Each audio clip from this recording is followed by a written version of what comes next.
ষড়যন্ত্রের দৃষ্টিতে দেখে আমরাও ষড়যন্ত্র করব। আমার পার্বত্য অঞ্চলকে অস্থিতিশীল করবে, আমি ছেড়ে দেব? বসে আঙ্গুল চুষবো, ললিপপ চুষবো? মোটেও না, মোটেও না। একটা পরিণামের কথা স্মরণ করে দেই। বেগম খালেদা জিয়া তিস্তা অভিমুখে একটা লং মার্চ করার চেষ্টা করেছিলেন এবং পানির জন্য আন্তর্জাতিক আদালতে যাওয়ার ঘোষণা দিয়েছিলেন।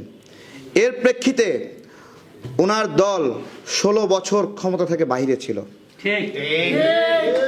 শুধুমাত্র, এবং সারা দেশের সকল গণমাধ্যমে, আন্তর্জাতিক গণমাধ্যমে নিউজ হয়েছিল ভারতের পিঠে খালেদার চাবুক, এভাবে নিউজ হয়েছিল।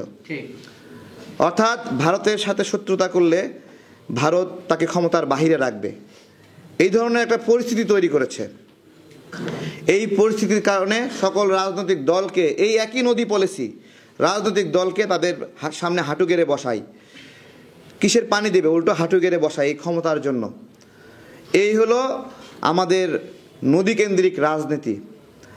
আমরা কি চাই আসলে? আমি আজকে স্মরণ করছি আমাদের মহান যোদ্ধা ইলিয়াস আলী ভাইকে, যিনি এই নদীর উপর আগ্রাসনের বিরুদ্ধে লড়াই করতে গিয়ে গুম হয়েছেন।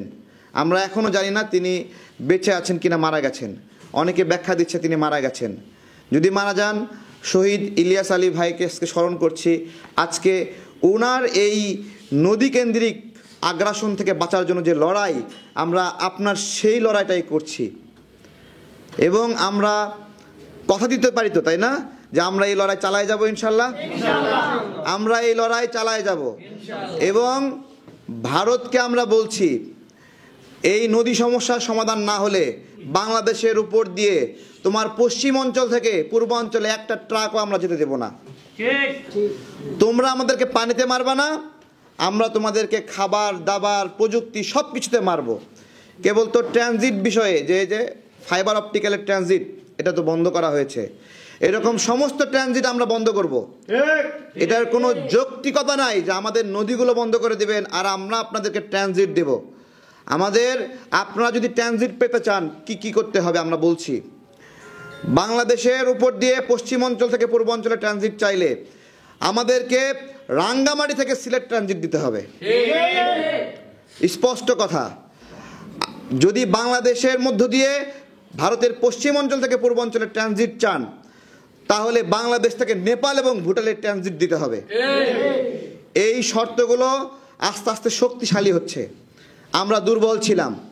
আমরা দুর্বল অবস্থায় ছোট্ট একটি সংগঠন এই আন্দোলনটা শুরু করেছিলাম। নদীর উপর আগ্রাসন, ভারতের আগ্রাসন, ভারতের পণ্য বর্জন। সেই ছোট্ট একটা রাজনৈতিক সংগঠন রাজনৈতিক শক্তির কারণে সকল রাজনৈতিক দলকে বাধ্য করেছিল ভারতের আগ্রাসন বিরোধী প্রোগ্রাম করতে। সংগঠন ছোট হতে পারে, কিন্তু সবাইকে আমরা বাধ্য করেছিলাম। আমরা এটা করেছিলাম, আর কেউ এটা করেনি। তাই তো ভারতের নজর আমাদের এই সংগঠনের দিকে, যে আমরা যেন এই কার্যক্রম না করতে পারি, এই কার্যালয় আর যেন বাতি না চলে, আমাদেরকে বিলুপ্ত করতে হবে। আমাদের বিভিন্ন সহযোদ্ধাদেরকে ভুলভাল বুঝায়া বিভিন্নভাবে অন্য সংগঠনে নেওয়ার চেষ্টা করা হচ্ছে। এবং তাদের কথা ধরন আপনারা শোনেন।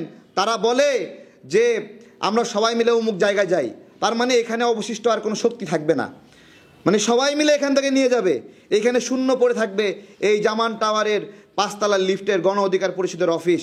এখান থেকে আর ভারতের বিরুদ্ধে ষড়যন্ত্র হবে না। ষড়যন্ত্রই তো ভারত আমাদের বিরুদ্ধে, যেই এটাকে আপনারা এইভাবেই বলবেন, ভারত আমাকে যে দৃষ্টিতে দেখে আমি ওকে ওই দৃষ্টিতেই দেখব। ও যদি ষড়যন্ত্রের দৃষ্টিতে দেখে আমরাও ষড়যন্ত্র করব। আমার পার্বত্য অঞ্চলকে অস্থিতিশীল করবে, আমি ছেড়ে দেব? বসে আঙ্গুল চুষবো, ললিপপ চুষবো? মোটেও না, মোটেও না।